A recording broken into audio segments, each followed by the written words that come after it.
Hey guys, welcome back to the Betar Project. This episode, we have a current Australian Ninja Warrior, Celeste Dixon. How are you? Thank you for coming on. No worries. How's your day been today? Busy with work? Yeah, pretty good. Yeah, just, smashing out those coffees. What's your favourite coffee to make? To be completely honest, they're all the same. It just depends on the cup that it comes in. Yeah? They're like literally all the same. Do you do like the special designs on the top of them? Yeah, my specialty is a swan. I like doing the swans. Oh yeah, nice. Is that hard to do? Initially it took a while to sort of learn how to do everything. But I think once you find someone who understands how you work and they can teach you a specific method, then it works for you. Yeah. How do you learn that? Just from other people or from YouTube videos? A bit of both, and literally lots and lots and lots and lots of practice. Yeah. Lots of water and dishwashing liquid is how you replicate milk without using it. Smart. I never knew that. Yeah. It's cheaper too. Yeah, sure is. We were speaking about training earlier and you're talking about your injury. So it was golfing elbow. Yeah, I've got a golfer's elbow, so it's on the inside. So anything that at the moment is like a pulling pressure, so everything that I do for ninja or even aerial stuff is all vertical hanging or on a bar. I can't hang because I can't lock out my elbow, and because I've got hyperextensive elbows and I do a lot of handstands, it's just the pressure. I think it's an inflamed tendon and it just needs to get better and quicker. Yeah. Just an overuse injury? Yeah, I think so. Yeah. I did about 2 weeks and didn't have a day off. And then one particular day I ended up being like a lock-off competition. So you have all your weight on one arm and you're just hanging on, and then you switch to the other arm and like you got to hold it for as long as you can. And I think I just overheld it. Yeah, that'll do it. A little bit too much. Yeah. So let's go back to the beginning of your story. What was your upbringing like? Pretty normal in terms of what I would say is normal. I started doing gymnastics, or I started doing basketball and netball when I was about 5 or 6. When I was 6, I was doing basketball and gymnastics at the same time. And then when I was 6, there was a conflict on a Saturday where I either had to go to basketball or I had to go to gymnastics. I had to ended up having to pick which one I liked better. And it ended up being gymnastics. So I got very stuck into that and ended up training by the end of my career, close to 40 hours a week. Wow. As well as school, as well as like everything on top. Mainly like gymnastics is definitely my background. 6 days a week, 40 hours. It's pretty hardcore for a kid. How did you focus on school? We had a very, very, very good situation here in Adelaide where literally the school I live across the road from now, Ascot Park Gymnastics Focus School, it used to be called. Now it's a sports focus school, and the school focuses on helping children who are athletes and into sport, swimming, volleyball. I think they sort of look after those kids now.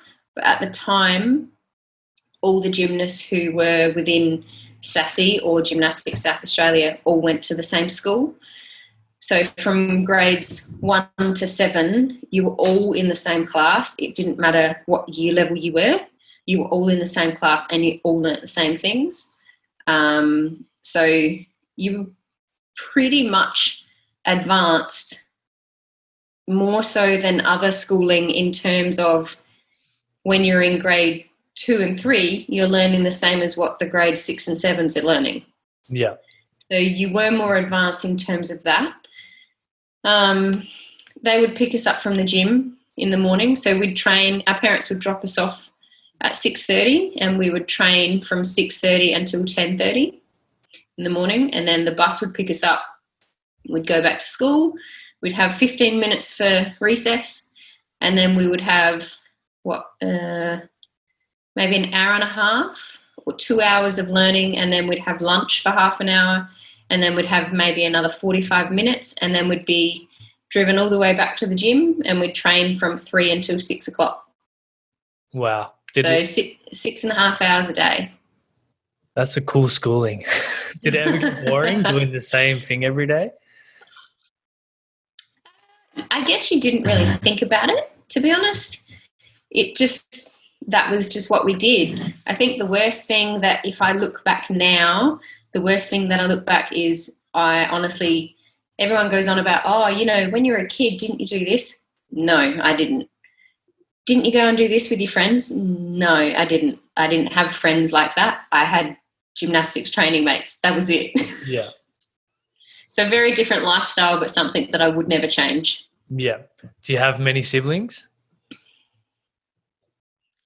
I have one full blood sibling and 2 half brothers. Sorry. My sister is 2 years older than me. She's got 3 kids of her own now. And I have 2 half brothers who live in Sydney with my dad. Are your family all into sport as well, or? Yeah. I think our family is a very sport-gifted family. Have a lot of sports people in our family. My auntie used to play netball for Australia. My cousin is a Australian surfer. My mum used to play cricket for Australia. My dad used to do triathlons for Australia. And I'm pretty sure my other cousin is now a motor racer, something with a car. It's pretty common that all of us do sport, or we're all very active kids. Wow. And high levels too. You got a whole Australian team there. Yeah. Yeah. I'm pretty excited for my 2 half brothers there. One of them is living in Melbourne, and he's just on the verge of breaking into getting, what is it called? I don't know much about football. Drafted. He's very close to getting drafted. And I'm so excited for him if it takes off. And even my other brother is literally a couple years behind. Wow. You have an awesome family. Yeah. It's pretty good. But all the ones who don't do sport either, they're all very talented in what they do. Like my sister, she's an amazing cook. Mm. So what's it like when you all get together? It'll be very competitive? No, we don't actually get together that much anymore. Okay. I mean, my sister and my stepbrothers, and I guess because my dad and his family live over in Sydney and me and my sister are here, like I have my mother here, and that's really good to have one parent.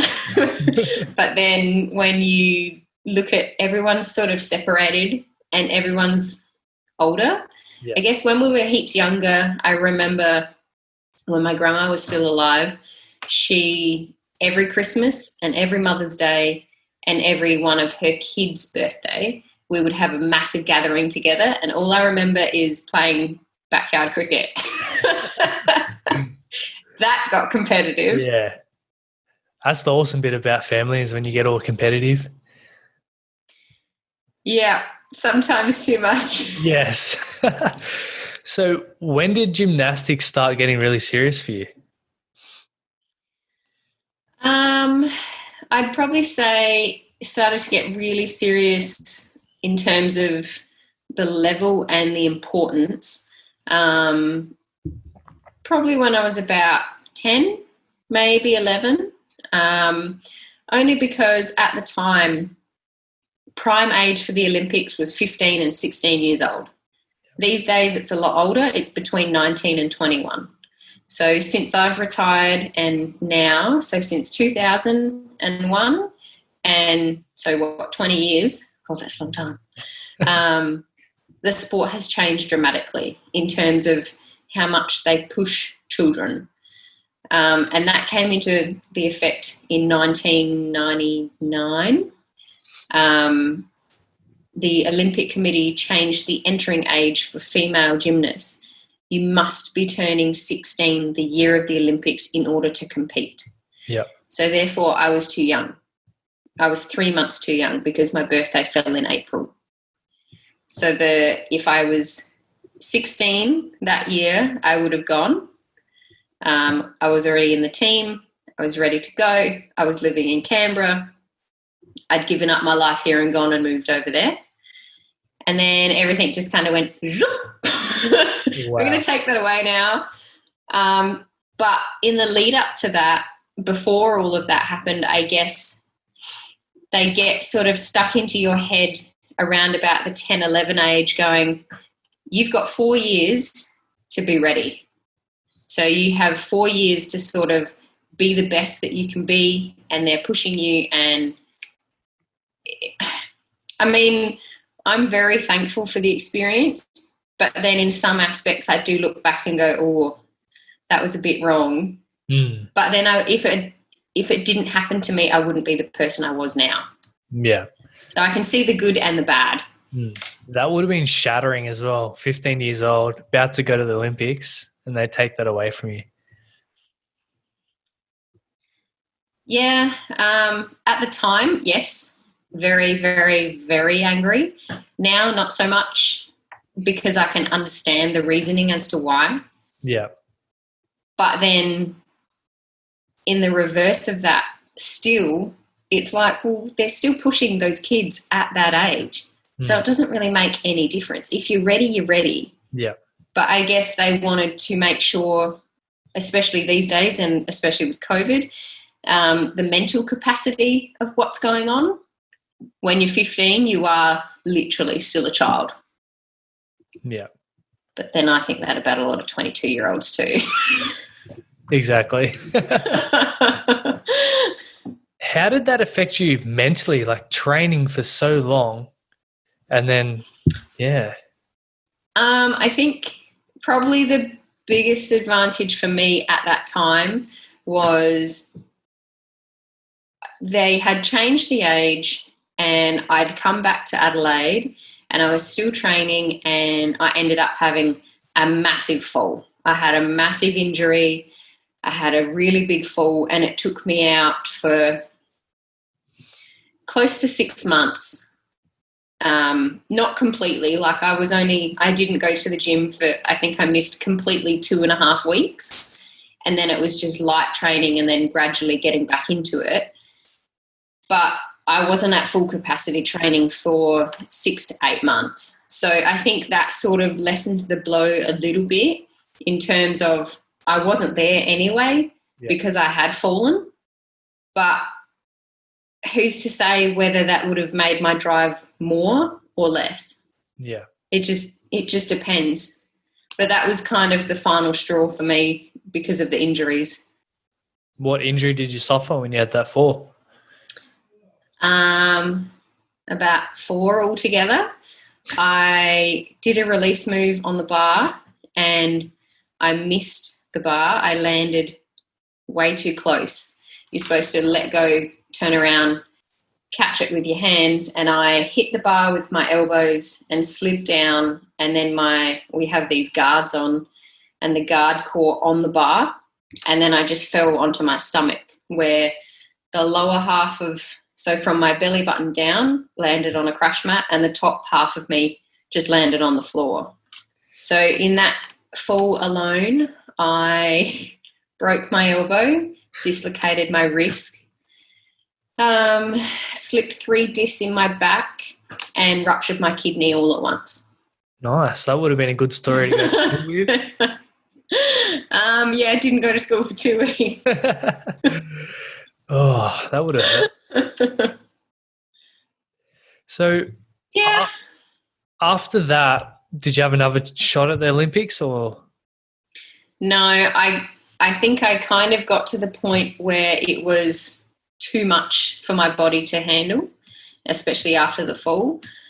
But then also to realise that, do you really want to keep pushing away at this for another 4 years? Like 4 years might not seem like it's a long time, but in terms of being at your peak of your career, 4 years is an excruciating long time. Yeah. And every fall that you have, or every small niggling injury that you have, is another step backwards. Yeah. So I think I ended up continuing until 2001. And after that, I was just like, I can't do this for another 3 years. I just can't. Not at that level anyway. So what'd you end up doing? Way too much pressure. I did nothing. I did nothing at all for God. Grade 11, 12, and then 1 year studying engineering, and then 2 years, 5 years I did nothing. No sport whatsoever. I'd had enough. Wow. That's a long time. Yeah. 5 years. I'm surprised you got back into it after so long too. Yeah, I ran into someone shopping. I ran into someone that I knew from when I was literally a little kid, like 6 years old. I ran into this guy and he was an old coach of mine, and he said, oh, if you ever want to come down to the gym and just have and check it out. I'm like, all right, cool. So I went down, had a look, and was just like, this is where I'm supposed to be. It feels normal. It feels natural. So I offered to coach. I got my coaching certificate, and at the time I got my coaching certificate. Went and coached the girls, just a lower level. Coached them for 2-3 years. And because I was there, and because I would get there early, I would just train and just start, handstands or swinging and realising actually how fun it was, and having a complete switch and a change from being so competitive to, oh my God, this is so fun. Like, you're now an adult and you mentally understand why your coaches got you to do what they got you to do. Yeah. And you understand the fundamentals behind it. Like, when you're a kid and someone goes, oh, do 10 push-ups, you're like, oh, but why? I don't want to. Yeah. But now it's like, well, no, you need that conditioning because that will make you stronger in a different position, and you understand that so much more when you're older. And I just found it really enjoyable, started competing again, and yeah, that was kind of my step back into gymnastics, and kind of haven't really left since. What was your first competition back like? Did you win it? It was a masters competition. Yeah. Which was weird. It was really, really weird. I think I won. I'm not sure. I've only done a couple, and it was more so a matter of I just want to go out there and have fun. If I fall, I fall. If I hurt myself, I hurt myself. But I literally just want to go out and have a smile on my face rather than concentrating so hard on something. Yeah. And it's a very different headspace. Yeah. Were you performing as well at that time, or? I think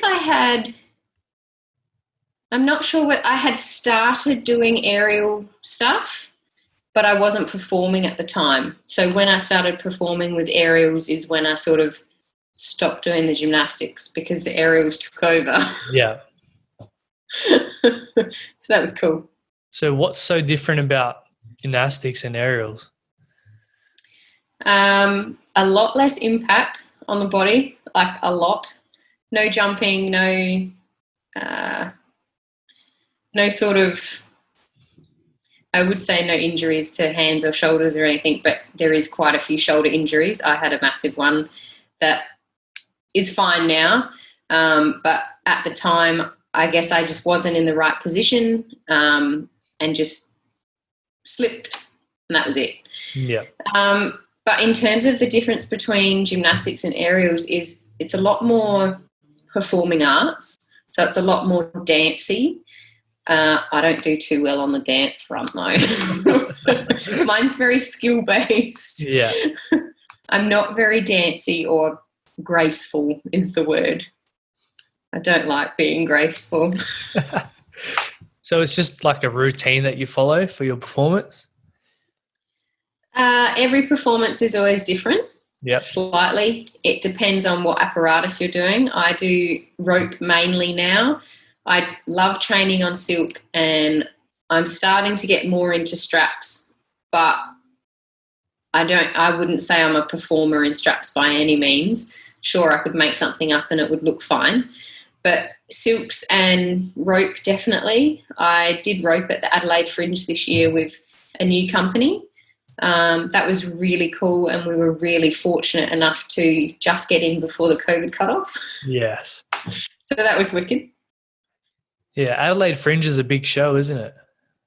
Massive, absolutely massive. We were very, very lucky this year with even, they have a WOM Adelaide. They have that the same week as well as the Arts Festival. There's so many festivals on in March. It's insane. It's great though. That's awesome. I'd have to go to one sometime when the borders open up again. Definitely when the borders open, come and witness it for yourself. It's fantastic to see.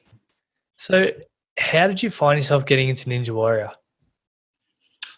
My partner, actually. It was complete fluke, kind of ish.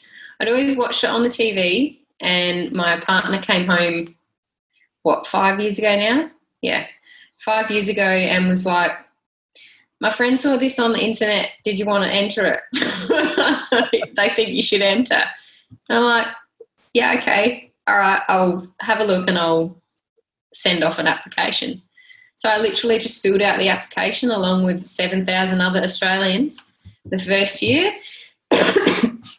and was lucky enough to get myself an audition. I think I have a little bit of an advantage being a female, but other than that, I'm strong, I'm fit, I'm more than capable of doing what's out there on the course, especially now. God, if I could do season 1 again, yeah, I'll do it again. You'd smash it. I'd love to see them bring back the season 1 course and even the season 2 course and see how fast everyone can do it. Yeah.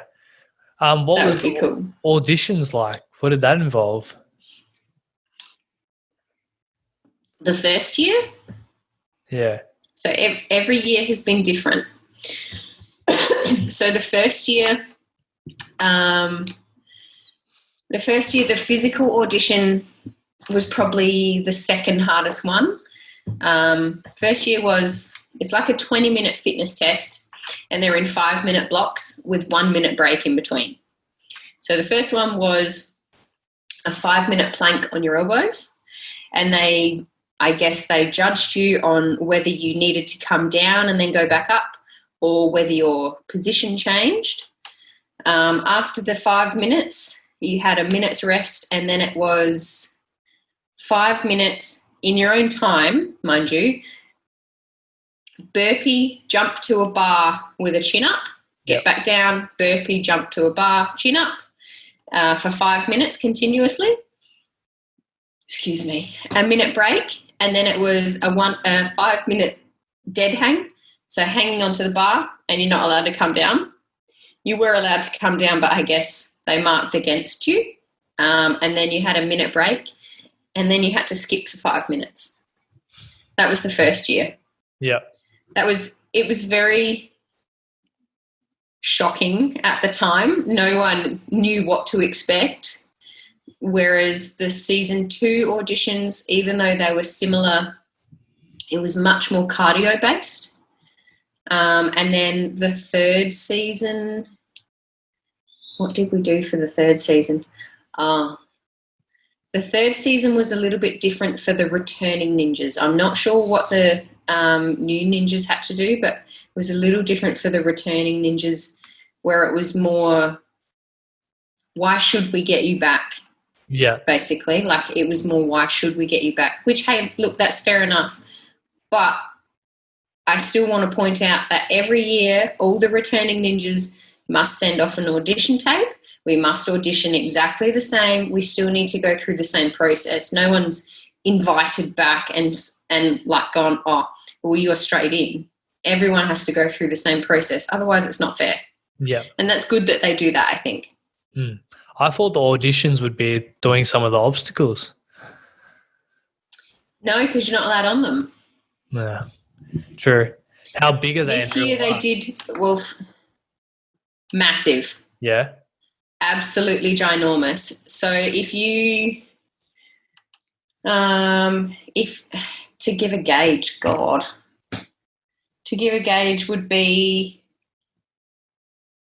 if you were to line up, so each obstacle is approximately 6 meters in length. Yep. Because if you really, really think about it, the pools are the length of a long shipping container. Okay, yeah. So that's how long each obstacle is. And if there's only, 3 or 4 steps on it, that means that those obstacles are going to be at least minimum distance of 2.5 meters apart. Minimum. Like this year there was a lache that was 3.6 meters. Wow. That's ginormous. That's so big. And especially for you, like you're not the tallest. Definitely not the tallest. I mean, everyone goes on about whether it's a disadvantage or an advantage to be short. I still think there is a slight disadvantage, but there is an advantage of being lighter. So, like, even though I might not be tall, I'm not heavy either. Yeah. So I'm a really good weight, or my power to weight ratio is good. But in terms of reaching for obstacles, I do find that is a little bit unfair. But then we have the advantage when it comes to balance. But then there's only one balance obstacle, really. So does that count? I don't know. It's a tough call, but I mean, I'm happy with the rules as they are. It's good that it's the same course for everyone and it doesn't change, and the rules are the same worldwide. So there's no reason to change it for one thing. Yeah. And that's good. Mm. What was your first experience like doing it for the course for the first time? I think I nearly shit my pants.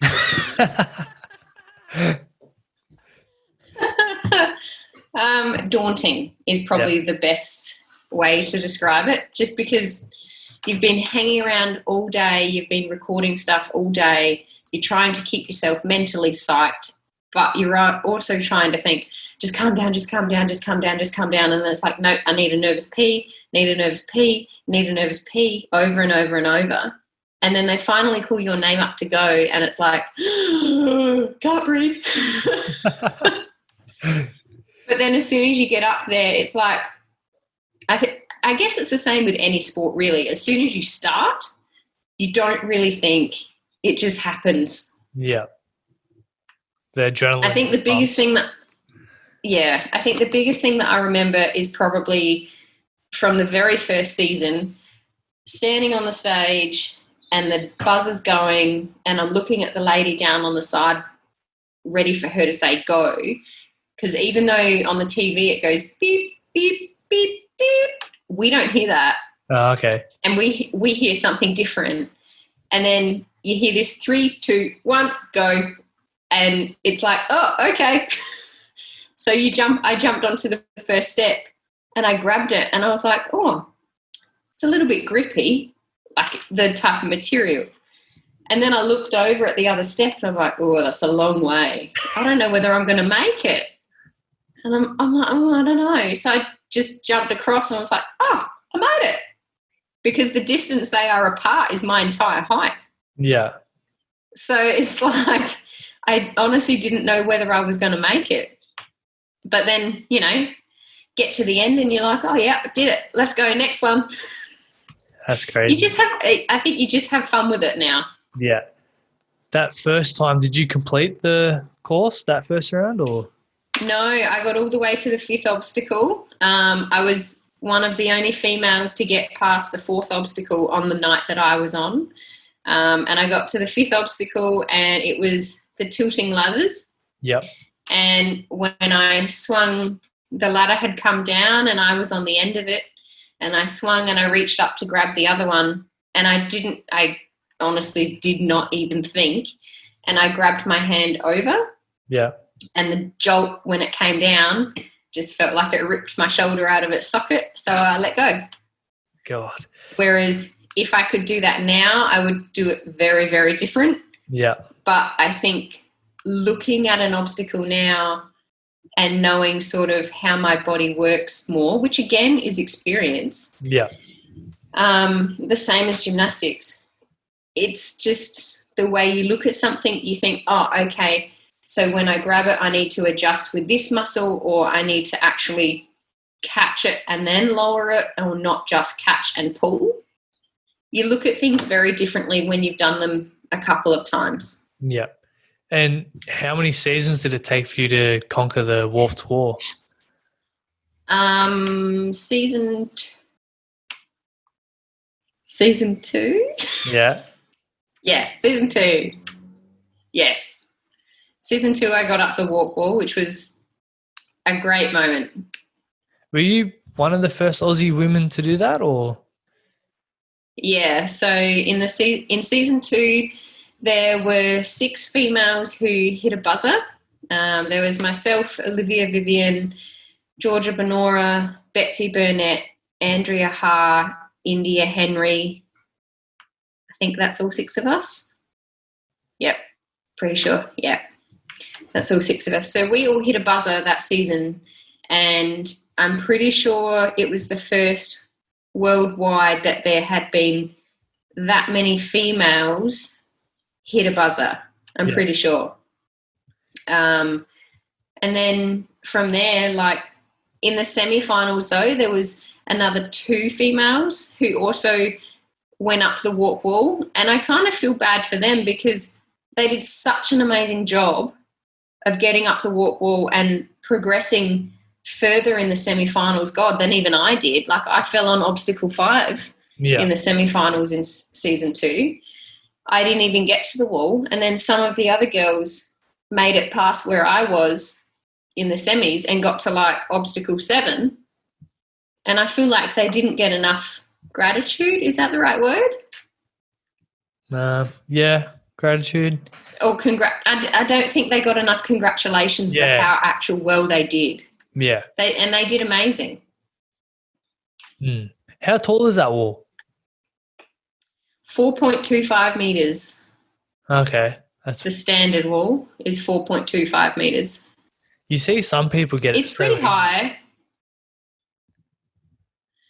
I definitely think that height and stride length is definitely a massive advantage, because like you look, for prime example, you look at someone like myself, and then you put me next to Ben Paulson, his hip would be where my rib is. Yeah. So physics says, and plus his height is 6 foot something. So that means he's already, if he extends his arms up, he would almost be 7 foot. So that's nearly 3 meters. So he's already more than 3/4 of the wall. Yeah. I'm not even half the wall standing with my arms up. So when you look at something like that, I always have to think to myself, I need to take 4 steps, whereas I think Ben only takes 2. Most of the guys take 3, most of the guys. But you'll find that they're all a very similar height and they all do it fairly easy. Maybe I just suck at the wall. I'm not very confident at the wall, put it that way. Yeah.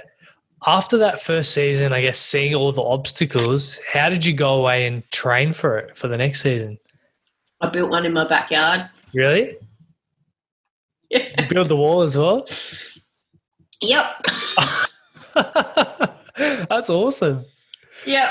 I have a very talented uncle who is a carpenter, and I found some specs online and I adjusted them a tiny bit so that they were a little bit more like what our wall was like in terms of the curve. Yeah. It's still not 100% right, but hey, look, it's something for me to train on. I got a mate of mine to build a 5 meter long monkey bar thing that I can adjust. We build a salmon ladder. It's great fun. I love it. The best backyard in town. Yes, sure is. You should be charging entrance fees. You would have all the kids in that lining up. Oh, I'd love to. And trust me, I get a lot of parents who message me, oh, do you do training anywhere for kids? And I'm like, I'm really sorry, no, because I don't have insurance for people to come around and train. It's just for me. Yes. Just for me and the other ninjas. Lucky. Who I know won't hurt themselves. So what is the production like for Ninja? They record that late at night, don't they?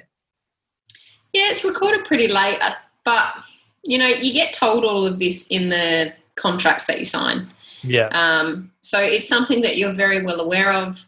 And to be perfectly honest, there's plenty of time for your body to adjust. A lot of the ninjas these days will start training later at night in the lead up to the season so that their body clock's not out of whack. Some people just risk it and do it. I think so long as you get enough rest and so long as you try and keep your anxiety levels down, you should be fine. Yeah. The time shouldn't matter. And trust me, you have so much adrenaline pumping, it's not an issue. Yeah. Is it hard for you to kind of prepare knowing yes, you're the athlete, but you've got to remember it's about entertainment as well? I think in that aspect, I feel pretty fortunate. I feel like that sort of performing, I guess, kind of comes a little bit natural. The first year was a massive learning curve in terms of what I think they're after and, how I think I need to be. But to be perfectly honest, I'm no different on the show to what I am in real life. I'm probably 98.9% myself on the show. There's nothing that's different. There's nothing. I'm still an idiot. Like during the day, I'm exactly the same at work. That is me. I mean, there's no performance. You got to be smiley and you have to be ready. Yeah. But you're still you. Yeah, you got to be authentic. So long as how are people going to connect with someone who's not authentic? Exactly, yeah. And if someone comes up to me in the street, hey, how you going? It's exactly the same. It's no different to me and you talking now. Yeah. So I definitely do not put on a performance. God. Is there some ninjas that do? Oh, probably. Yeah. Probably. They're not sort of running in my circles, but I will say, most of the ninjas are, not most, I should say all of the ninjas are very down to earth. All of them are, what you see is what you get. Yeah. Almost everyone is completely brutally honest to your face, especially myself and Olivia. We all like to have a laugh. We all like to egg each other on. It's just how it is. Have you ever been climbing or bouldering or anything like that yourself? No, I haven't. So if you ever feel like trying something different, go to a local bouldering gym. You'll be nervous and there'll be no one there that you know. But if you see someone do something and you're like, oh, cool, I wonder if they can teach me that. Yeah. Trust me, ninja is exactly the same. If you go over to that person, you go, can you show me how to do that again? Or can you do that again because I didn't see it? They'll help you out and they will help you. They'll become your best mate within 5 minutes. Yeah. That's exactly the same as ninja. And that's what's so friggin' brilliant about it. And I love it. Yeah, that's awesome. That's a great community. If it wasn't for that community, seriously. Who are your favourites? Ooh. Friends or ninjas? Both. I think I definitely connect with different people on different levels. Very, very different levels. I'm really good friends with Alex Big from Adelaide. He definitely knows how to push me in terms of mentally.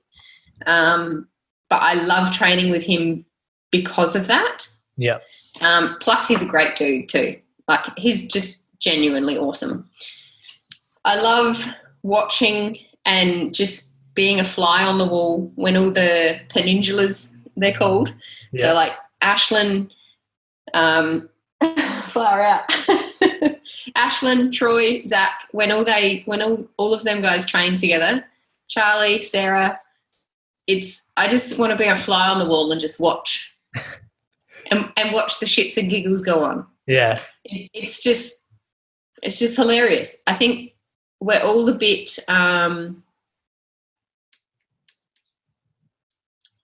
we're like school kids being told not to do something and then you go and do it. Yep. That's the best part. Big kids. Yeah. And I think if more adults or more teenagers even didn't think of ninja as exercise or sport and they just thought, you know what, I'm going to go out and have some fun and actually try something, they'd fall in love with it instantly. Yeah. I'd love to try. It looks fun. You throw caution to the wind and just go friggin' try it. It's hilarious. You have a bunch of fun. You meet a great bunch of people and you just want to keep going back. Yeah. There's a new ninja gym that opened up not far from me. I want to go check it out. Which one, do you know?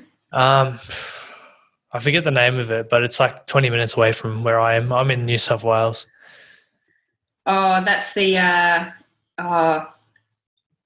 yeah, I think you're near my dad then. My dad's in French's Forest. Okay, that's in the city ways. I'm Blue Mountains. Oh, nice. You should get onto Bryson and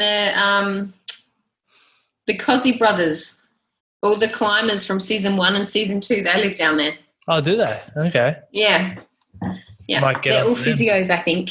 Yeah, okay. I'm not sure whether they do ninja anymore, but I know that they definitely climb down at the Blue Mountains. Yeah. They've got a massive climbing gym down there. You should check it out. It's good fun. Yeah, I will, for sure. So what's been the difference between season 1 and how many seasons have you done? 4 or 5? 4. Okay, what's been the difference between 1 and 4? Harder. Yeah. Straight away. Definitely harder. Like the level of, like I said before, if we could go back and do season 1, You'd smash it. Yeah. I'm sure we'd all smash it. Definitely harder in terms of skill level.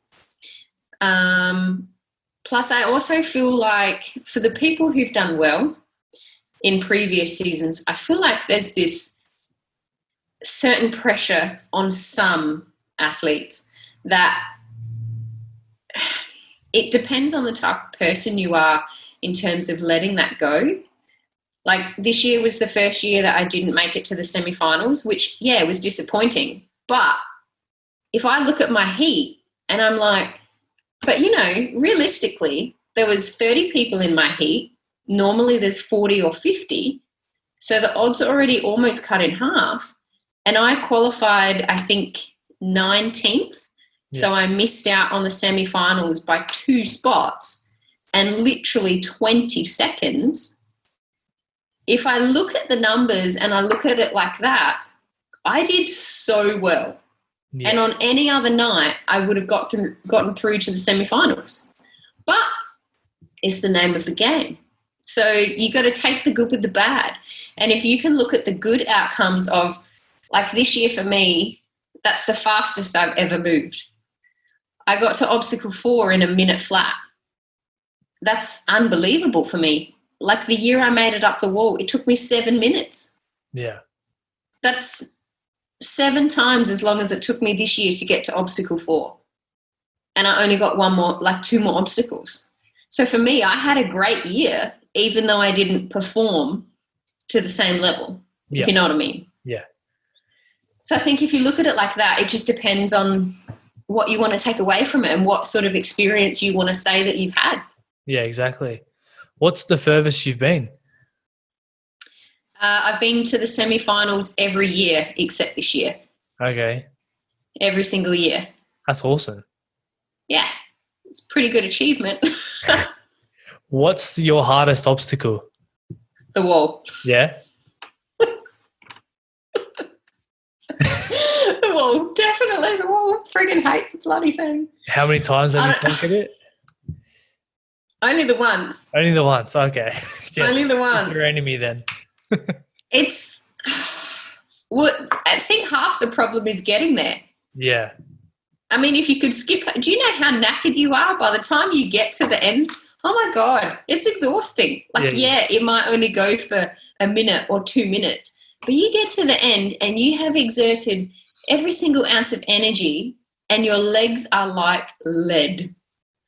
You imagine after your marathon that you ran on the weekend, imagine trying to get up that wall. Not happening. That's exactly how it feels. Oh, God. Can't imagine it. Yeah, I don't know how I'd go if I did get past the semi-finals and had to do it within a time limit. I actually think I'd really struggle. But it's a good motivator for me to actually move my ass. Was it state versus state this year? Pardon? Was it state versus state this year in Ninja Warrior?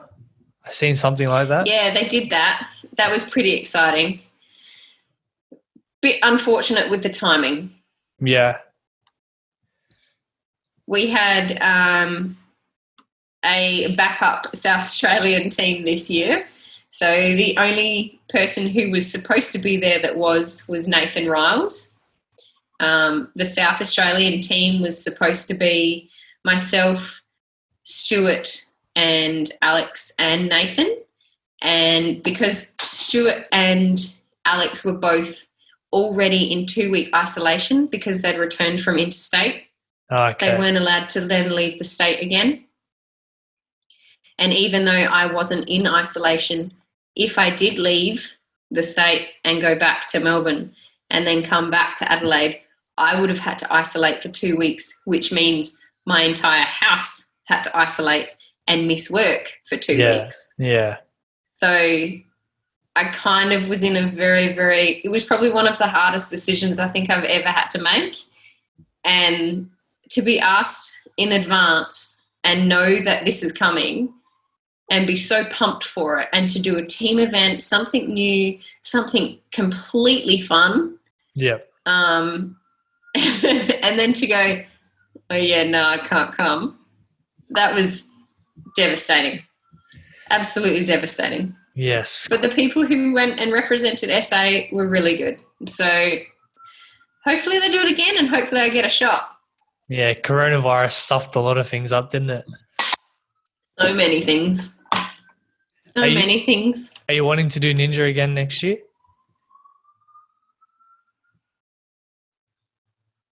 Hello? Oh, so as I said, do you want to do Ninja again next year? I would love to. I would love to keep doing it for as long as my body can handle it. Yep. I've always said that I'd like to do 5 years. But, you know, in this day and age with freaking COVID and all the rules and everything like that, I mean, I would love the opportunity to do it again. I don't think it would be something that I would choose to miss. I'd love to be there for season 5, definitely. That'd be awesome. What's the biggest lessons you've learnt from doing Ninja? To always have a shot and always have fun. If you stop having fun, take a break.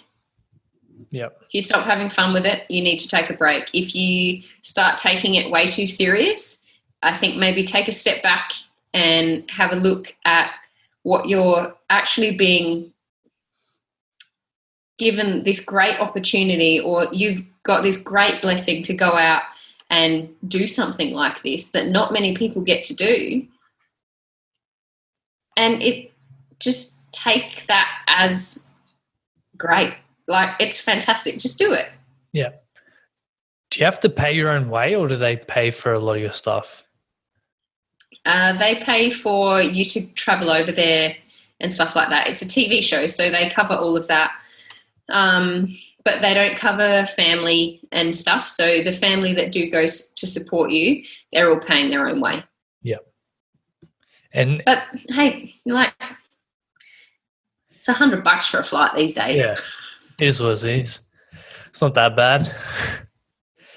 No. How do you train for it? Obviously, you have your course in the backyard. Besides doing the obstacles themselves, how else do you train for it? Just kind of wing it. Yep. I don't know. I mean, I guess it's repetition of certain movements that you know. There's always going to be a lâché. There's always going to be grip something. There's always going to be the warp wall. There's always going to be some sort of balance obstacle.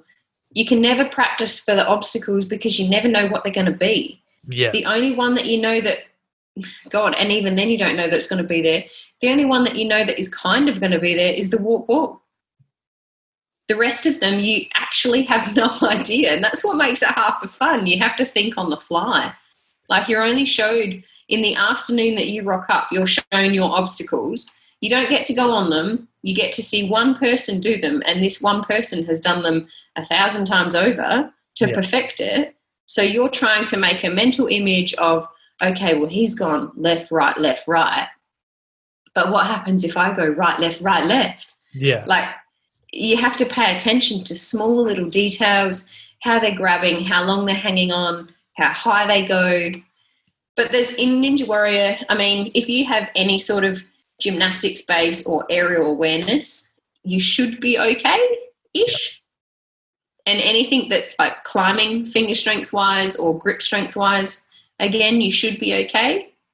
General fitness should be enough to get you through at least the heats. You need a lot of core strength, don't you? Oh, I'd say more grip strength. Grip, yeah.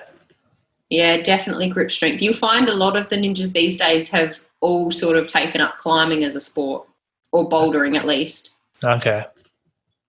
Do you have a rock wall in your backyard too, or? No, I have thought about it. Next on the list. I have thought about it. It was next on the list, but then I looked at the cost of the holds and I'm like, oh, no way. Oh, God. So I'll pay a membership and go to a gym. Yeah, more cheaper. Mm-hmm. So besides being a ninja, what else do you do? You know, you said barista, but what else? I'm a barista. I'm also a PT. Yeah.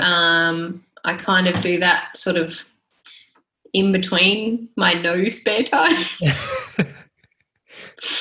I run a group class on a Sunday, and I have just the one client at the moment for a one-on-one. And that's just, I don't know. I like doing the group class because it's people that I've known for quite a while. Yeah. And I've known them through work. So they've all been customers coming in and they've chosen to support me, and it's something that I offer fairly cheap. But for them, it's a great avenue for them to stay healthy and stay fit, which is what I'm all about. I'm sick of people who make excuses. Yeah. Stop making excuses. Just get up. Exactly. So many people say they want to do things and never do it. Yeah. Yeah. So, and you coach gymnastics as well still?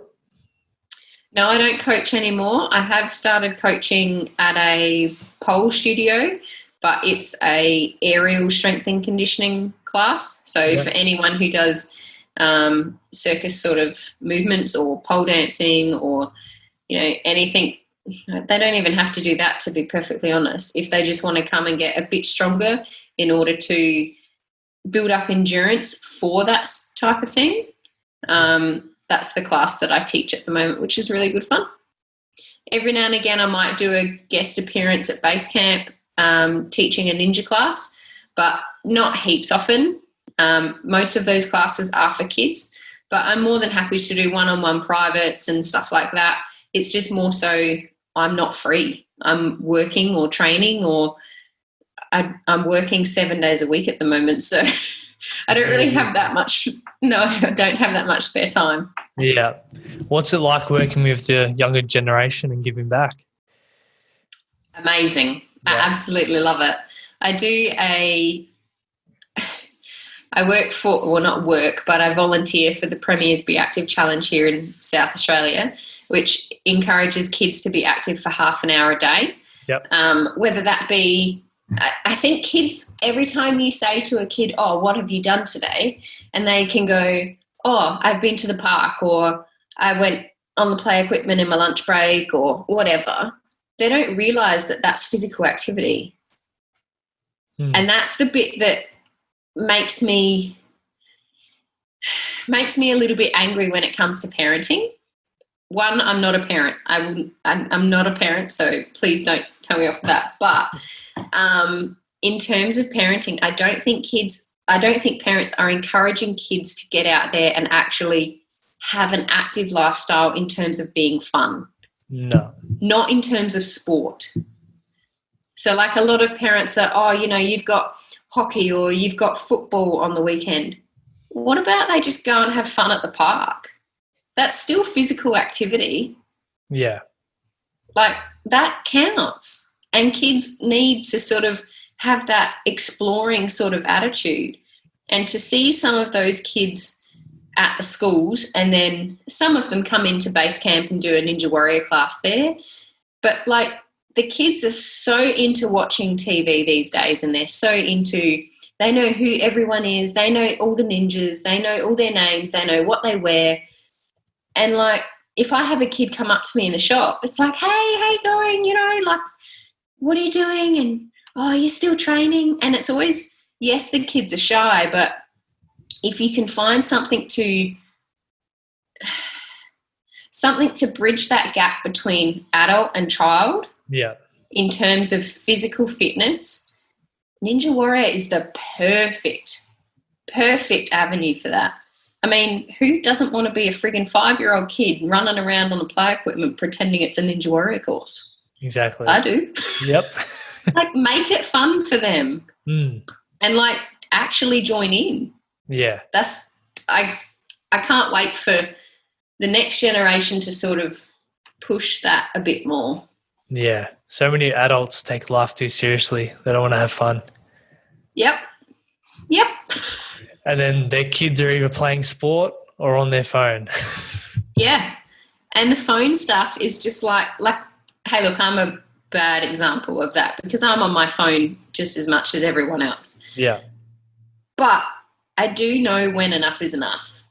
And I do, like, yeah, I might still have it in my hand when I'm talking to you, but every time that I train, I'm not on my phone. Yeah. Like the best times of our lives were when we were kids just out in the park or out in the street playing. Like that was the great times. It was. And it's sad and that it's sad that kids, it's taken away. Yeah, not many kids are doing that anymore. Different times. Yes. Corona. Corona. Don't go outside the house. Yep. Now they're all on their iPads and PlayStations. Yep. The joys. So when you have any free time, what are your hobbies? I've cooked a lot of cakes recently. Yeah. Cooked a lot of cakes. I don't know.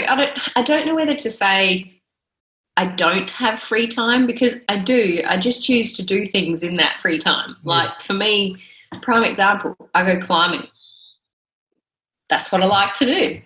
I wouldn't call training climbing. Yeah. No, sorry. Oh, wait.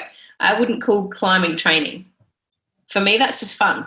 That's like dead brain time. I don't have to think. When I go to the beach, went to the beach yesterday. That was good. Yeah, I seen that on Instagram. I did go to the beach. That was fantastic. First 30-degree day.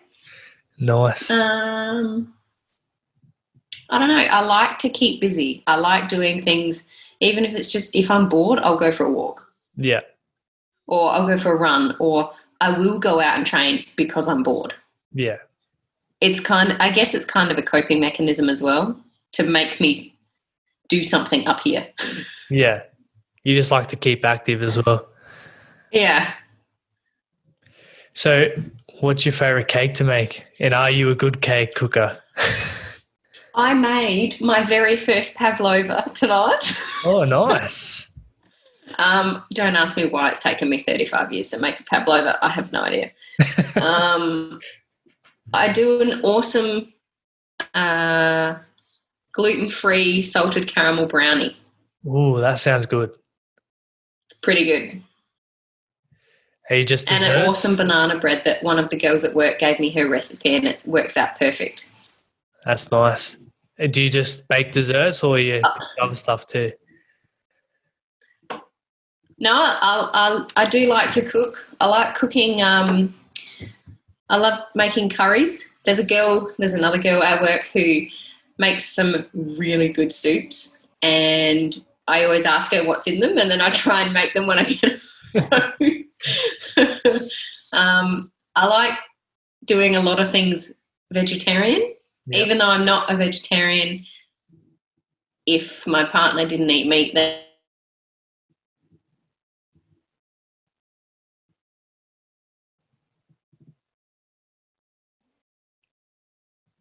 There you go. You're back.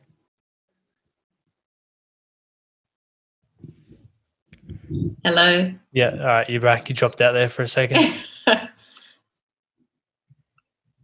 That's all right. Yeah, I would be veggie if my partner would be veggie. I'm not massive on meat, but it is essential that I eat it for my diet, basically. Yeah. And not diet as in I eat certain things, but in terms of my immune system, I need to have at least a little bit of meat. Do you just don't like meat, or you just don't like the killing animals, or? Oh, no, it's not. I sound really bad right now. The whole killing animals thing doesn't really bother me. I don't really think about it like that. Yeah. It's more so I just don't crave it. I don't feel like I need it. Yep. I don't eat any seafood, so that to me is gross. I don't know. I don't really like lamb. I like chicken, like turkey, and every now and again I'll really want a steak, but that's rare. Like not as in cooked wise, but it's rare that I want meat. Yeah. Wow, okay. You are a veggie. I think I kind of feel obliged to have it because my partner wants it. Yeah. Meat's the best. Yeah. What are you on about? But I do love bacon. Yes, bacon. there's something about it. Bacon and eggs can't go wrong. Oh, see, I'm not a massive fan of eggs. Really? I have to really be in the mood for them. What is wrong with you? Oh, I don't know. So your hobbies are baking and climbing and just being active. Do you do any personal development, like reading and stuff like that, or? No. I used to be a really avid reader when I was growing up. From, I reckon, all through school, massive bookworm. I love reading about ancient Egypt.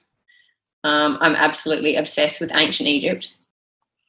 I'll try and read anything I can on that, but I get really stuck these days about halfway through whatever I'm reading, and then I'm like, no, I've lost interest.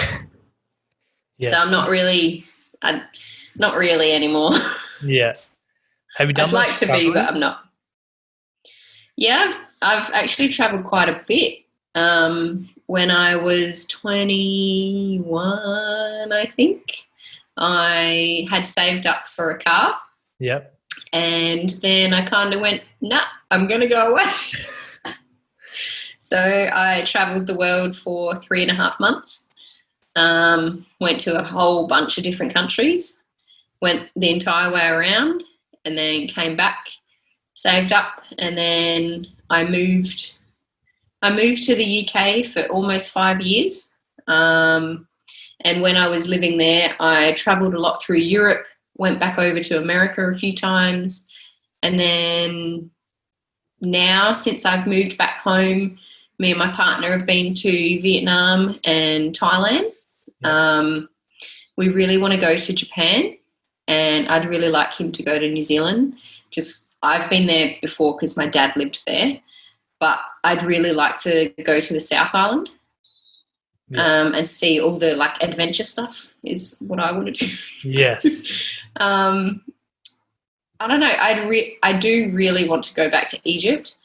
but I'm waiting until they've opened the new museum, and hopefully that's soon.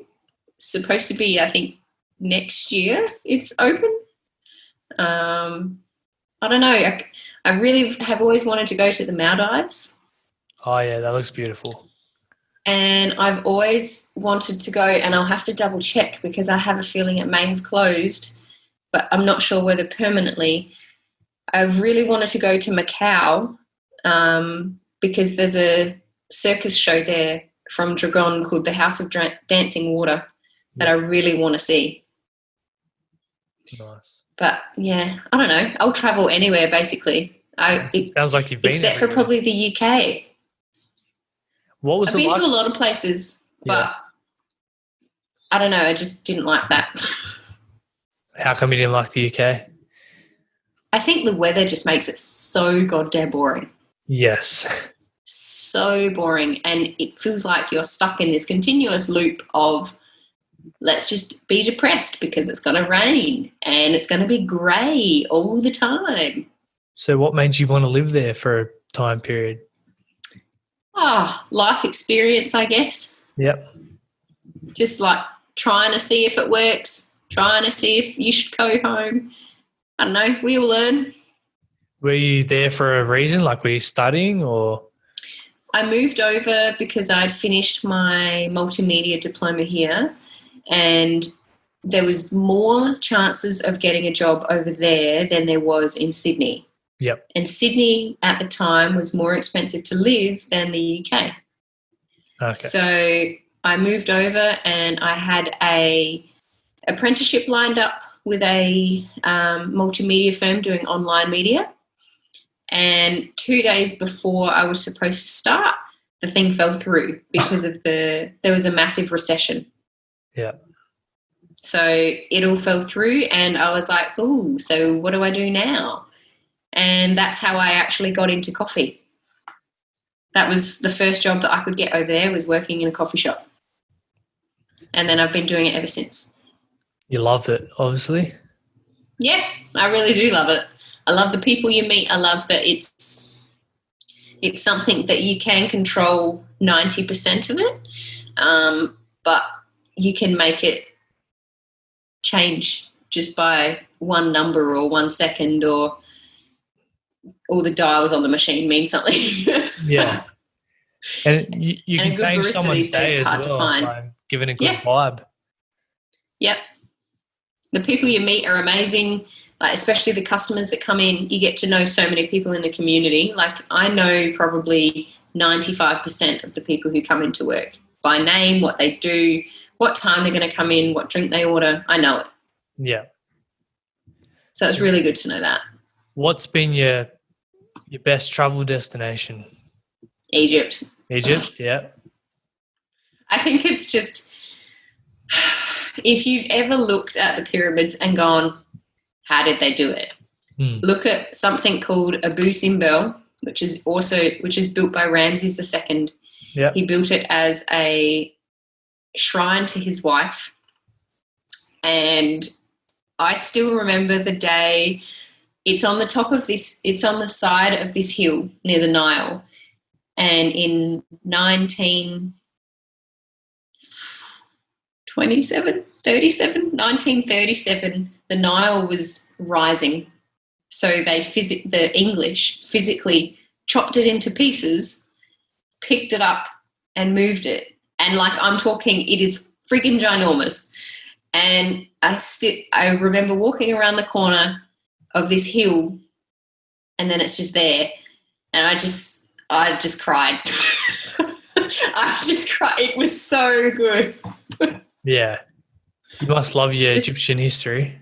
Oh, to see something that you've read about, and it would be the same for like the Acropolis and everything for anyone who's into Greek history or Roman Empire, anyone who's into that sort of stuff.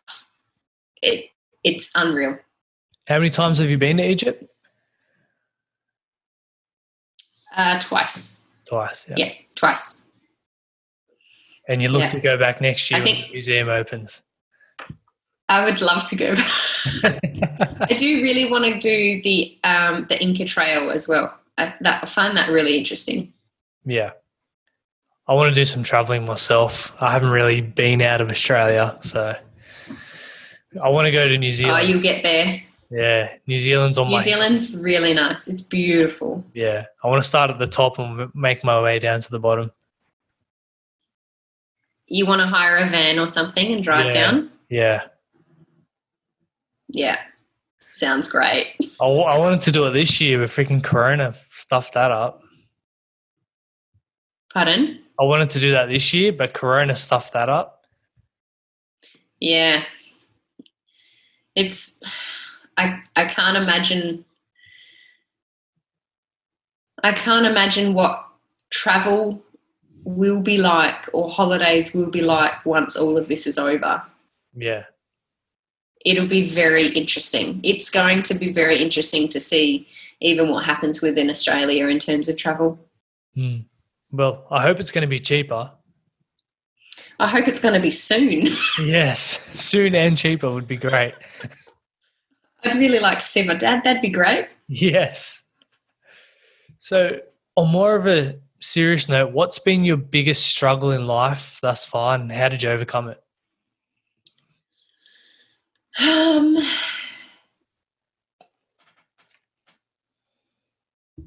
Oh, God. I think that's something I'm still working on. Yeah. I think, how do you put so many things into words? I'd probably say one of the biggest struggles would have been to get over not going to the Olympics. That would have been one of the biggest struggles. And then smaller things on top of that would be overcoming injury and overcoming fear. Yeah. But not sort of normal fear, but fear of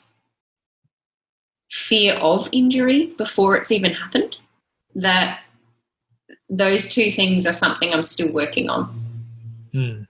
Yeah, you see with a lot of athletes that they get injured and they never come back the same because you can tell they're fearful of doing the same injury. Yeah, and I think especially as I've gotten older, I've found I had to make a list the other day for something I was doing in regards to injuries, and I had to make a list of every injury that I could remember, when it happened, as much as I could remember about the specific injury and how old I was. And I remember looking at the list after I'd written it, and it was fairly extensive. It was quite long, which, you know, for me, that's kind of normal. But in terms of calling something an injury and in terms of being injured is completely different. But then to list these things and to see them physically written on paper and to look back and see that 50% of them, for me, that I remember have been since I turned 30, 50% of my injuries have been in the last 5 years. Wow. So mentally to sort of overcome that, it gets harder and harder, especially when I looked at that list and I was like, geez, I'm not getting any younger. So I need to mentally change something in order to be able to take that step forward and not think about injury. What do you do in regards to recovery? Take a long time. No, it sucks. I try probably I reckon when I hurt my shoulder really bad 7 years ago, I didn't know it was as bad as it was until probably 2 years after. Yeah. And I kept training on it and training on it and training on it. And then I was like, it's not getting any better. Like, I just don't get it. So I went and got some treatment on it. I had a cortisone injection on it. And then it was like, oh, yeah, cool. I've had a cortisone injection. I can go and train. No, it doesn't work like that. You need to take a break when you've had cortisone. I didn't take a break because I couldn't feel anything. So I just trained harder and actually made it worse. So then 3 months later, I was back to the doctors and I'm like, can I have another cortisone injection? And they're like, no, you can't. You have to wait. Yeah. And I'm like, oh. So I had to wait 12 months in order to get another injection. But then when I had the injection this time, the person who gave it to me scared me. He scared me. And I think it worked. He said to me before he gave me the injection, he goes, if you don't rest this time, he goes, if you do not rest, I guarantee you will be back here within 4 months. You will have ripped the shoulder off completely and you will have to be operated on and you will be forced to rest. Yeah. And it's kind of like as soon as he said the word operate, I'm like, nope, I'll do whatever it takes. I will do whatever it takes to get me into the right space and the right sort of physical capacity I need to be in order to start training again. So ever since then, I do what I call body maintenance. Yep. I get a massage every 2 weeks without fail. Every 2 weeks by the same girl I've been seeing for 7 years. I go to the physio very, very regularly, probably once every 6 weeks. I have specific people who I go to for specific injuries. I see someone specific for my shoulder, and if he's not available, I'll go see another physio that I know who knows all the history with my shoulder. Since I've been working at the cafe where I am now, I've met some really great physios, and one of them is particularly good for me, anything that's sort of below my waist, so like legs, hips, knees, ankles. But I think now in terms of injury, it's a matter of how far do you push your body. I know now when is too far, and I know now when I need to rest. But for me, even resting in my head is bad. Yeah. Like tomorrow I have a rest day, but I know I'm still going to go and swim 1.5 kilometers. That for me is a active rest. Yeah. And like today for me, because of my elbow, I did leg stuff, which for me is not a workout because I hate legs to begin with. But I do it because I was bored and I needed to do something. Yeah. I think knowing how far to push your body is something I've definitely learnt to tune into a lot more in the last few years. Especially since you're getting older as well. Mm-hmm. And like injuries now for me don't take 2 weeks. They take 4 to 5 weeks. Yeah. So it's a matter of like with my elbow, I'm reminding myself going, it's only 2.5 weeks. Don't freak out yet. It's only been 2.5 weeks. Don't freak. It'll get better. You just need to rest it that bit longer, like that little bit longer. Yeah. Do you do ice hopefully baths? Nah. I'm too much of a chicken. Way too much of a chicken. They're good for you. Nah. I do. Put it this way. I know if I'm injured and I know how bad it is, I will put ice on it. Yeah. That's how you can always tell if I know I'm injured, there'll be ice on it. Yeah. But I tend not to put ice. That's why you're always injured. Nah. Who do you look up to, or who inspires you? Oh, different people, different things. Yep.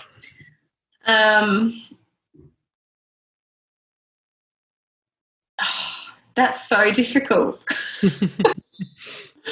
I think sporting wise, I look up to a few gymnastics heroes. I have quite a few gymnastics heroes. I look up to, there's this lady from Yugoslavia, and I'm not sure whether she still represents them. She's 47 years old. She was due to go to her 8th Olympic Games this year. she competes every Olympic Games. She is just phenomenal. Every time I see a new video that she posts or whatever, I'm just like, how are you still pushing your body? She's got 2 kids. She's, and she's fantastic at it. She's not just going through the motion. She's brilliant. Yeah. Amazing. There's another gymnast in the US who I've started to follow again. Her name's Chelsea Memel. She has also had 2 kids. I think she's 32 or something like that. She's a bit younger than me, ex-Olympian from 2000, I think. Yeah, 2000 Olympics or maybe 96, one of them. No, 2000, definitely 2000. She has recently announced a comeback and her training is intense. It is so inspiring to watch. I kind of wish it was me. And I would love to be able to go and have that opportunity again, but I don't have the time or the money or the resources in Adelaide to do it. And she actually competed on Ninja Warrior America this year. It was on TV last night in the States. I can't wait to watch it. Nice. I still look up to, still on the gymnast line, and in general, I look up to them. Alexei Nemov, he's also just a legend of the sport. One of my old coaches, he was the very first person who did silks for Cirque du Soleil. I look up to him a lot. He is head coach of Alegria for Cirque as well. He was the one who sort of got me into circus.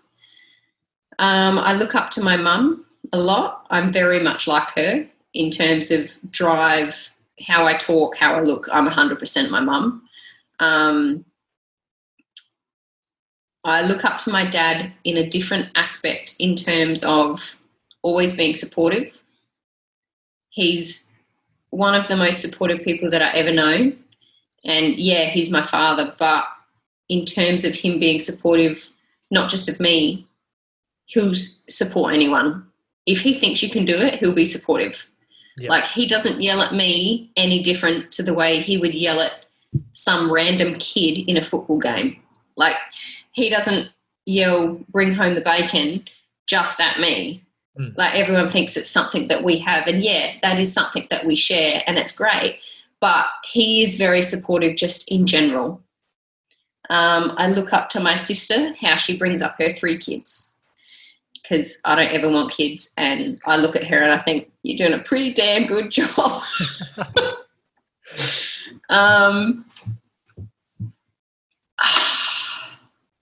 Who's someone else I look up to that's probably a bit different?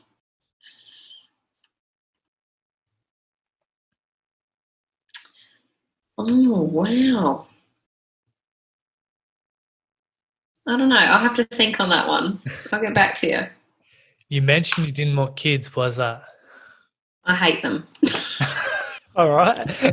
No, I'm not afraid to admit that I'm a very selfish person in terms of time. Yeah. I'm not very motherly. I'm not something that's never interested me at all. Just not interested. Sorry. That's fair enough. Each to their own, I guess. Yep. Where do you see yourself in the next few years? Do you have any big goals or? No, not really. I think probably the biggest couple of goals that I've set myself is I want to start doing some more PT stuff and see if I can take a step away from doing coffee full time. Yep. As I said, I'm not getting any younger, and what cafe is going to hire a 40-year-old barista? You know what I mean? So I'm trying to think of what am I going to do in 5 years. I would love to have a little puppy dog. I want a little sausage dog. I would like to one day own a house. Yep. Or build a house. Don't know, maybe get married, but that's not essential. Yeah, that's about it. Would you like to have your own gym or? I've thought about it. I wouldn't mind having my own gym, but there would be terms and conditions. Yep. There would be someone other than me to coach all the children. I would love to own my own gym, but I don't know. I don't know whether it would be feasible. Unless you have a good team behind you, a gym's not functional. Yeah. You have a good team, you've got a good gym. If you could build your gym, what would it look like? Ooh, now this one I like. A couple of years ago, I would have said a mix of, still now, but it's way out there. I would have Ninja Warrior, functional fitness, like body weight training, bars, sort of calisthenics-y, yep. I guess. Some CrossFit, because that's where you would make your money. I also want pole dancing and aerial sort of in the same thing. I feel like if I had that sort of fitness model, I would also want 2 on-site physios, so that when they're injured, they can go straight there. Yep. And have the trust that they all know what's going on, with a masseuse and also a cafe, all in the same building. That sounds so like it would be a pretty massive gym. Yeah. So I don't know. I mean, you have to have something that's going to be the draw card and make you money. Yeah. And if anyone thinks that you're just going to open a Ninja Warrior gym and it's going to make money, you're stupid. Like, unless you're going to have kids in there 24/7, but kids go to school during the day. So how are you going to make it viable during the day? You need to make it cost efficient. So you need to have something else other than Ninja Warrior happening during the day. Yeah. That's where CrossFit or functional training comes in. And you would need investors to kind of bring that to life, wouldn't you? Yeah, you know any? No. With a few billion. Have you tried to look into finding any or? Nah. I mean, I'd like to, but I would not even know where to start. Yeah. I honestly, like, even to write up a business model, I would not even know where to start. Yeah. To say what you would put in a gym and actually getting a foot in the ground is a million miles apart. It's all right. You still got plenty of time to figure that out if you ever want to do that. Still young. Oh, yeah, totally. You're only as young as you feel. I'm pretty young then. Yeah. There you go. So the last 2 questions I got for you. When your time's up on this earth, What would you like to be remembered for? And the second one is, what's your definition of success? Ooh. I would like to be remembered for being active. Yep. Never stopping. Even when you're hurt, even when you're pushed down to the ground, you get back up and you keep going. Doesn't matter how much pain you're in, you keep training. That's something that I live by. So I think to be remembered to just keep going. Yep. And I think also I would love to be remembered as being the brutally honest person who you didn't want to know, but you knew was right. Yep. Because I am pretty brutally honest. If you ask for the truth, I'm going to give it to you, whether you like it or not. Some people just can't handle that. What was the other one? What's your definition of success? Definition of success is another question. Are you happy? Yeah. That's my definition of success.